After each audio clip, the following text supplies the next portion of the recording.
La espera por fin terminó y conocimos hace algunas horas cuál era la planilla de los subsecretarios del próximo gobierno, presentado, por supuesto, por el equipo del presidente electo.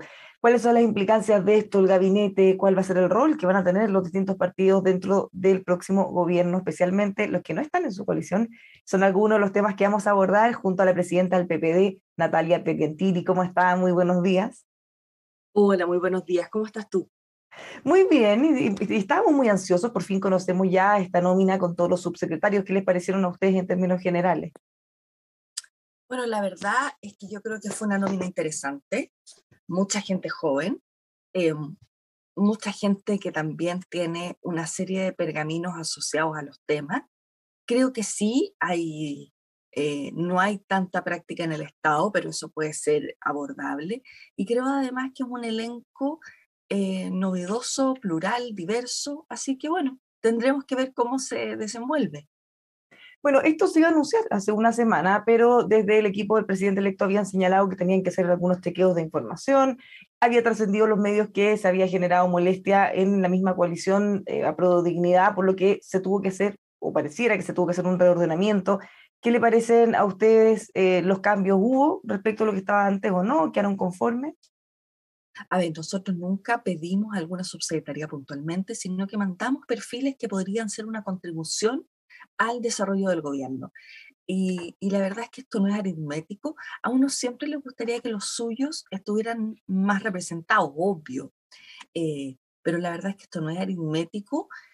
No es que a uno le tocara 5, al otro 4, etcétera. Creo que tiene que ver también con generar una representación diversa y bueno, es prerrogativa del presidente y sobre eso no voy a hacer un juicio, la verdad. Pero más allá, como dice, más allá de si es uno, dos o la posición exacta de este cálculo aritmético, quedaron conformes y lo más importante, quizá mirando desde adentro afuera, la militancia de su partido, la gente tanto que milita como la que lo sigue, ¿están conformes, van a sentir o sienten afecto entonces y pertenencia en este gobierno? Más allá de solo los subsecretarios, sino que mirándolo desde el todo. A ver, claramente nosotros somos partidos que a petición del presidente se han ido sumando para ampliar la base social y de apoyo de este gobierno. Eh, pero tenemos claro que no somos la coalición que le dio pie a este gobierno. Por lo tanto, el que nos sintamos parte no solo va a depender de si estamos contentos con nuestra representación en el gabinete, que por cierto estamos muy, digamos, gratamente representados por dos profesionales de excelencia, sino que además cómo se va desarrollando la creación de confianza, el trabajo conjunto, y yo creo que allí es en ese instante donde podremos señalar qué tanto nos sentimos parte, porque eso va a ocurrir a partir de un trabajo y de tener coincidencia en los planes de acción para adelante. Bueno, justamente eso es lo que van a estar todos mirando. Si con esta incorporación se garantiza de alguna manera que los parlamentarios de su partido van a votar a favor de los proyectos del gobierno. ¿Va a ser así? Bueno, es que Bárbara, en eso yo quiero ser súper enfática. La invitación del presidente no fue a la obsecuencia, fue a ampliar la base social y política. Esto quiere decir que nosotros vamos a trabajar en los proyectos de ley, en los espacios prelegislativos, vamos a estar en las conversaciones acerca de ellos, pero eso no significa que no vamos a poner a plantear nuestros puntos de vista. La colaboración tiene que ver con la lealtad que uno tenga para generar confianza y para poner sus puntos de vista. Por lo tanto, nuestra colaboración va a ser constructiva, pero vamos a poner énfasis, vamos a plantear los disensos si es que los hay, etcétera. Por lo tanto, esto no es una invitación a la obsecuencia, porque si no, no hubiese sido digamos, recibida por nosotros. Esto es una invitación a la colaboración y eso no significa eh, votar como regimiento, sino significa tener la lealtad para trabajar en las transformaciones que Chile requiere, pero poniendo nuestro énfasis. Bueno, ¿han definido entonces más o menos cuál va a ser entonces, o cuál le gustaría que fuera el rol de su partido en este gobierno? A Más ver, el allá rol del de, solo el parlamento, del fondo. no, por supuesto, el rol del PPE va a ser un rol de colaboración, pero poniendo por delante nuestra experiencia y nuestra mirada valórica e ideológica de la sociedad. Finalmente, cuando yo me doy cuenta de cuál es el elenco de representación parlamentaria que tenemos, 9 diputados, 6 senadores, lo que tengo que plantearme no es que ese es un contingente, lo que tengo que plantearme es que hay una cantidad enorme de chilenos y chilenas que a lo largo del territorio confiaron en los representantes del Partido por la Democracia para ser su representante en el Parlamento. Y eso quiere decir que yo me debo a esos ciudadanos y esos sellos, eso que yo planteé en la campaña, tengo que ser capaz de transmitirlo en el gobierno. Bueno, uno de los temas que ha trascendido, cuéntenos un poco más detalles, más allá del rol que van a tener en este gobierno, no. Hay discusiones o conversaciones más bien, conversaciones internas en el partido, reflexiones respecto a cómo poder ir orientando las líneas, cómo poder alinear mejor también a sus propios parlamentarios. ¿Cómo va eso? ¿Cuánto de eso es cierto también que se ha conversado al respecto?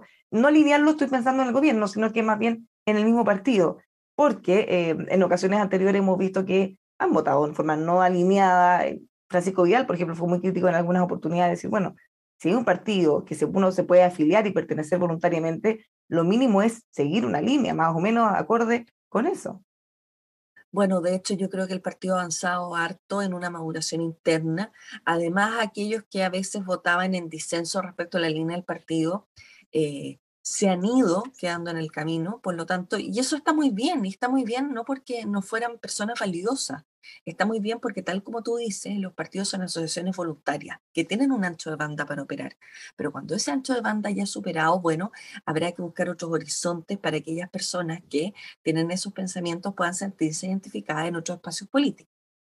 Y por otra parte, la verdad es que la coordinación entre la presidencia del partido, el gobierno y el parlamento va a ser vital para poder trabajar de mejor manera todo lo que tiene que ver con los proyectos de ley, poner los puntos de vista, pero poner los puntos de vista en espacios constructivos y de confianza, no a la hora de votar y por querer, digamos, dejar un testimonio de algo que pudiese haberse trabajado antes, se va a hacer una disidencia que finalmente no tiene mucho sentido para la construcción. Bueno, esto no es tan simple. Si miramos experiencias, el gobierno de la presidenta Bachelet dos, por ejemplo, tenía mayoría en ambas cámaras y le costó mucho sacar adelante su programa. ¿Para qué decir este presidente actual que no tenía esas mayorías, pero que tampoco lograba alinear a los parlamentarios que eran de su propia coalición? En este caso, el presidente va a contar con parlamentarios que son de su coalición, que son muy pocos, y los que no son. Entonces, si no se pueden alinear fácilmente con los que pertenecen, bueno, está claro que el desafío va a ser más complejo, sobre todo con cambios profundos. Bueno, yo creo que aquí hay dos cosas que es importante hacer memoria. En el caso de la expresidenta Bachelet, lamentablemente tuvimos algunos parlamentarios que no tuvieron ningún reparo en sacarse una foto de campaña con la presidenta y después desconocer el programa. Eso es algo que no puede pasar. Y posteriormente, al presidente Piñera, uno de los problemas que tuvieron que ver con que no hizo trabajo prelegislativo. Él llegaba con la reforma al Parlamento y eso en general no es una buena fórmula de trabajo. Yo creo que aquí hay que combinar el respeto por una mirada programática, la cual se adscribe, sobre la cual hay mínimos comunes. Y, por cierto, lo segundo tiene que ver cómo somos capaces de hacer buen trabajo prelegislativo, no solo con los parlamentarios. O sea, yo no me imagino acá un pacto tributario, una reforma tributaria, sin una conversación previa con los gremios, con la CPC, con la CUT, etcétera. O sea, cómo se construyen desde la base los procesos de transformación complejos son haciendo un buen mapa de actores y haciendo un trabajo de conversación amplio. Y yo creo que eso es un aprendizaje que este gobierno tiene incorporado para no cometer los mismos errores que en otros tiempos, digamos. Bueno, en ese caso el rol del próximo ministro Jeffrey Jackson va a ser clave en toda esa Crucial, coordinación. exactamente, crucial. Vamos a quedar muy expectantes qué ocurre con eso. Bueno, desafío del próximo gobierno, por supuesto, la agenda legislativa para poder sacar adelante su reforma va a ser una de las cosas más llamativas, pero ¿qué otros desafíos ustedes ven que ya se están planteando desde ahora antes que asuman? Bueno, yo creo que el tema de la Araucanía es una prioridad, el tema de el control migratorio, el tema de la reactivación económica, al menos son tres pilares de el corto plazo. No es resolver el tema, es plantear líneas de salida como parte de una primera aproximación tras la llegada al gobierno. Bueno, hay temas que se vienen arrastrando hace mucho tiempo. Probablemente es difícil pensar en una corta solución, pero ¿cómo los abordamos? ¿Cómo nos hacemos cargo del día a día? temas de seguridad, por ejemplo, economía, violencia en la Araucanía, en Biobío. ¿Cómo ven ustedes? ¿Cuáles son los flancos más complejos? Bueno, yo creo que el tema de la Araucanía hay que buscar nuevas respuestas. Se lleva haciendo lo mismo mucho tiempo y no ha dado resultado y al contrario se ha agudizado la crisis eh, en esa zona, de tal manera que yo creo que aquí hay que tomarse un tiempo, no hay que tener digamos, la obligación de salir con 3 o 4 medidas que parezcan rimbombantes. Hay que tener un proceso de reflexión, que no sea eterno, por supuesto, pero que nos ayude a encontrar soluciones distintas. Eh, y por cierto, también en el tema migratorio, bueno, ahora se va a aplicar el reglamento de la ley y cómo además nos damos cuenta de que la política ha influido mucho en el tema migratorio. O sea, desde la invitación del presidente Piñera en Cúcuta, el flujo migratorio creció más de un 80%.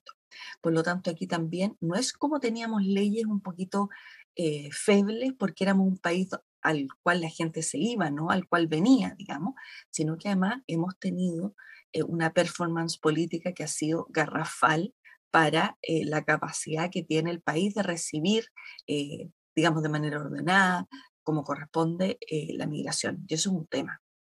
Bueno, este periodo, de hecho, muchas veces se ha puesto sobre la mesa lo complejo que es entre que se elige un presidente y que asume, ¿cierto? Porque por un lado está la tentación del gobierno actual de ya ir saliéndose de los temas y del gobierno que va a entrar, bueno, mientras no asuma no tiene ninguna atribución, ni responsabilidad, por supuesto, tampoco, pero hay un periodo entre medio que es muy complejo. Y justo en esta oportunidad también hemos visto crisis que se van agudizando, la crisis migratoria, protestas muy fuertes, violencia en la Araucanía, Biobío.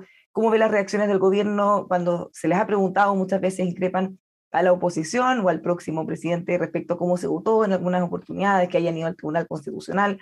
Desde el equipo del presidente electo señalan que ellos comienzan a gobernar en marzo, ahora no pueden hacer nada. ¿Qué le parece esa disputa? Y quizás esto debería abordarse en un futuro.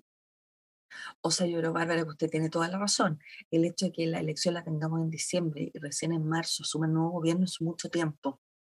Es mucho tiempo tanto para que algunos bajen los brazos de lo que se está haciendo, como para darle continuidad con énfasis y con fuerza a la acción del gobierno. Por lo tanto, yo creo que en el futuro se debería pensar en una transición mucho más corta, ya sea porque hay que trabajar más rápido en la instalación de los equipos, como que hay que trabajar más rápido en tomar los temas, porque es propio de un gobierno que se está yendo, que tenga un desgaste y que esté un poquito haciendo lo mínimo posible, porque rápidamente van a venir otros. Por lo tanto, es una latencia bien compleja.